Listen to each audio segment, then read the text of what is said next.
All right, guys, Brandon and Cubby here with some Marvel movie news. Boop, boop, boop. First up, looks like Simon Kinberg is polishing the script for the upcoming Fantastic Four reboot. Cool, I guess. And they're screen testing a couple people. First up, we got, okay, get this out of the way. I've said it 100 times. I'm terrible with names, so I'm sorry. Saros Ronan and Kate Mara are being tested for Sue Storm, a.k.a. the Invisible Girl, it says. Cool. I can see that. And then Margaret Robbie is also linked to be testing, is linked, but she will not be testing. Yeah. Kit Harington, Game of Thrones, Jack O'Connell from Skins, and Miles Teller were supposed to be testing for Reed Richards, a.k.a. Mr. Fantastic. Cubby's so against this. But I think Jon Snow could look like a young Reed Richards. No, Kit Harington does not fit that role. He's too short. He's too like bulky and strong. Like as Jon Snow, he plays that character really well because he's like kind of dumb, knows nothing, and like he comes into his role. Reed Richards is like kind of the same way. He's smart, he's a genius, but he's headstrong and he thinks he knows everything. And like eventually he comes into his role, and I hope that's what they do with a Fantastic Four reboot like this. But it's not believable to me, man. It's just, he's a badass. But I think he would be a badass like this. I don't know. I think...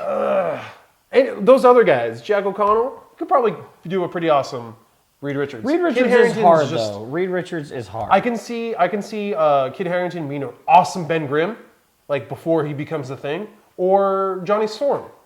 Johnny Storm way more because he's a hothead. But... Well, speaking of Johnny, get it, hothead. Speaking of Johnny Storm, the only name connected to that right now is Michael B. Jordan. You know him from Chronicle.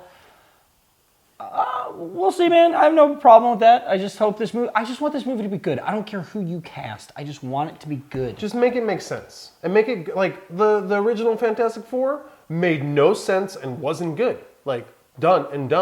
It's there. That's all you need to know. So that's why it was bad. Just make it make sense. Make it good. Do something the fans would love. Yeah. That's all I ask.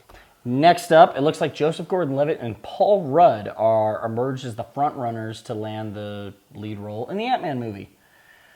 Two completely opposite people. What? Someone who just did a movie called This Is 40 being Ant-Man, or someone who's awesome as all balls and everyone thought was going to be Robin. Like, I mean, I get both of them. I love both of those actors. I understand, but... Choosing Joseph Gordon-Levitt makes me think you're going to do one version of Ant-Man, and choosing Paul Rudd makes me think you're going to do a completely opposite version. Which is weird because the older guy should be doing the version that Joseph Gordon-Levitt's playing, and the young guy should be doing the one that Paul Rudd is. Well, at least where I'm going. I'm thinking Eric O'Grady for Paul Rudd, who's the irredeemable Ant-Man. Yes, the more douchey version of him. And then I think Joseph Gordon-Levitt would be a really good like Hank Pym version of it. But I get what they're doing. It's confusing. Either way. Joseph Gordon-Levitt has come out, though, and said, he's like, guys, I don't know where this is coming from. I haven't said anything. So until I say something, it's a rumor. I think it should be Simon Pegg. I really think it should be. I think it should be I feel Simon like Pegg, he could be that perfect. Because he could be both of them. He could be a combination of both. Yeah. And then it's an Edgar Wright movie.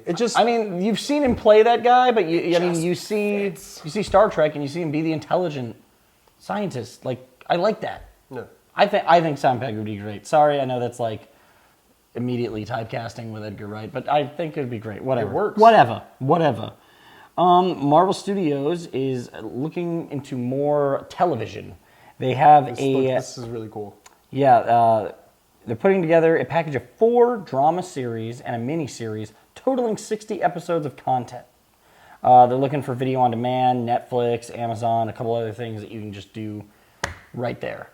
You know what? Marvel's really knocking it out of the park with everything they're doing. And I know some people falling off of Agents of S.H.I.E.L.D., but I think in the long run, it's going to be a good show. I think it's one of those, I think Agents of S.H.I.E.L.D. is one of those shows where, like, look, we need to put something out. It feels like they did actually put some thought into it and how they were going to do it. And to make it make sense with the Avengers and with introducing a world to you. Like, we got it a little bit in all the movies leading up to Avengers. And Avengers was like, boom, here we go. It's going to blow up. I mean, it comes out of it. It plays into the next stuff I hope it plays into what's coming out next.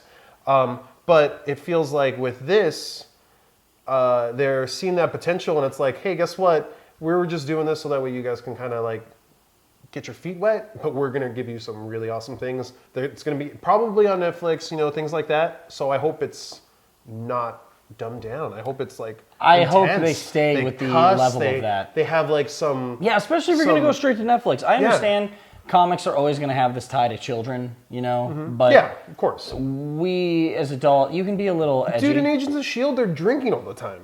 Well, then let's do it They're up. like a little more mature in Agents of S.H.I.E.L.D., which is really cool. And I feel like if they go on Netflix, they can make like Punisher Max like level kind of show. See, that's a character that I was happy with both movies, and everyone else is just let's have a good Punisher. That would be an awesome. Well, no, I think that'd be a little too hard edge for a show, especially right now. Yeah. I think they need to wait a little bit. But still, something to that level that could be done. You could do a kidsy show to kind of get that kind of audience like, you know, satiated. But then you could also have some really intense hardcore drama dealing with Power Man or dealing with whoever. There's so many characters they can do. Really, and the way they've been handling all their characters is perfect. So do a TV rom-com drama with like Wonder Man and Allison Blair. Oh, there you go. I'm writing shows for you guys. This guy, you should hire him.